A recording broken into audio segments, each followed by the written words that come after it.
Sea kayaking is a great hobby. It's a passion of mine. I love being on the sea. There's something about the salt water that I think maybe it's because we're made of salt water, but I absolutely love it. We go from here, we tend to run our trips on Anglesey, the island of Anglesey, because it's an island, whichever way the wind's blowing, we can always find some sheltered coastline generally. So it gives you a lot more options when you're planning a trip. So you've got a lot of other backup plans if the weather doesn't quite do what you expected. Sea kayaking's wonderful. It's great to be that close to the ocean. You can nip in and out really close to the rocks. You see places that you could never see by any other type of boat other than by swimming. But you'd never get there by swimming because you can travel much further in a sea kayak. So on recent sea kayak trips, you know, we've seen pods of dolphins. I've seen killer whales up in North Scotland. We always visit sort of seal colonies. There's quite a few seal colonies. There's actually a puffin colony, which is one of the only ones left in the UK, just off of Anglesey. But it's a serious undertaking, sea kayaking. What people think whitewater kayaking is very dangerous, but in relation to sea kayaking, it's relatively safe, I think. If things go wrong on the sea, you can very quickly be spread out all over the ocean, and it's very easy to get into difficulty.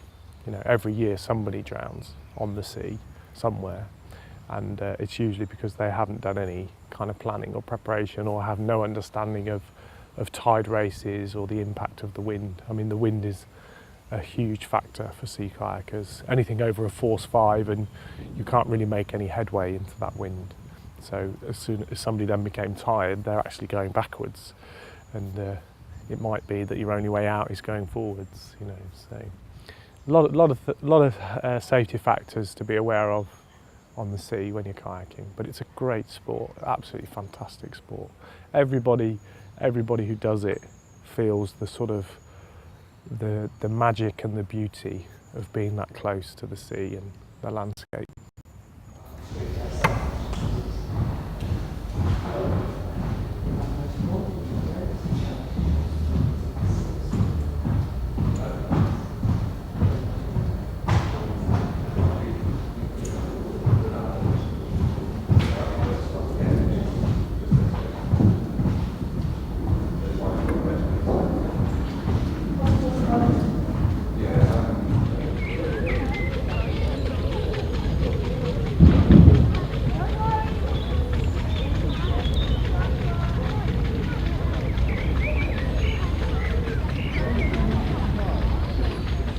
The River Lem is my livelihood. I often look at it further upstream where it's not much more than a small river and think, crikey, that's my whole livelihood, that bit of water there. I feel lucky to be here. I feel really lucky to be here. We get to work outdoors, and we get to work in nature. And you know, Leamington, I think a lot of people live in Leamington don't even realise that there's a river running straight through the middle of the town, and that makes a huge impact on the town. It almost immediately creates a conservation belt through the centre of the town, which makes it a different place for everybody to live. And it's very easy for people to not realise that.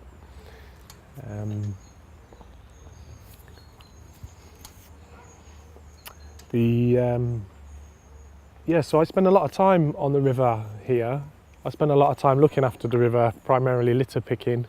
I take my 2-year-old son out on a canoe every Monday morning because I look after him on a Monday, and we go litter picking on the river because the river's our livelihood and I care about it. We've been here 10 years nearly. We're coming up for our 10th anniversary, so this is our 10th season. We started halfway through the summer on June the 11th in 2001. The previous occupants hadn't really run it as a proper boathouse. The whole place was in disrepair and decay. The boating lake was very overgrown with weeds and so on. So when there was a huge flood in when was the big flood again? Was it 1997? I forget now. Was it 8? 1998. April. I remember it was April the 1st. Huge flood, completely destroyed whatever was left in this building, and a lot of Lower Leamington for that matter. A lot of people's homes were flooded. And then after that, the building was derelict for a couple of years, and then there was a heritage lottery grant for the whole of Jefferson Gardens. They spent £5 million something on the whole of the park, and they renovated the boating lake. They dredged it out. They built this new cobbled area and these new decks, and then put it out to tender to all the existing boat hire companies to come and run it, thinking that people would be fighting over the opportunity. The council can be very naive like that at times, and were gobsmacked when actually no existing boat hire company, there's only a few that really survive: Oxford, the Thames, the Lake District, Henley. There's only a few spots where there's a strong history of sort of boat hire and boating, and none of them, they all said the same thing. I know this because I went round and met them all afterwards before I got involved in it. And they all said there's not enough tourism here. There's not enough, it's too hidden away. You know, it's not like Stratford or Oxford and so on that have a high footfall of tourists. And they said that it just wouldn't work here. It's too labour intensive to run. You know, the boats are big, they need maintenance. It takes 4 guys to shift the bigger boats around. It's a labour intensive industry. And so I heard from a friend of mine that the building was empty and that the council were getting a bit of a hard time in the press. You only hire boats on nice sunny days when people come out. So you need a way of having staff who are trained so you can offer a good service, and you need to be able to pay them when the weather's not reliable. And we live in Britain and the weather's unpredictable. So, but yeah, we're on our feet now after 10 years. I'd say it took us 7-8 years to get on our feet, really. And it's not been without a lot of hard work. And everybody who works here does a little bit more than they probably did in their previous jobs. Everybody puts quite a lot into it. And that's wonderful. I think that's partly my influence because I work so hard at it. But also I think it's because they see that it's a great venue, it's a great facility, it's part of the history of the park, and everybody who comes here to have fun. So you're working with people who are coming here to have a great time, and they leave having had a great time.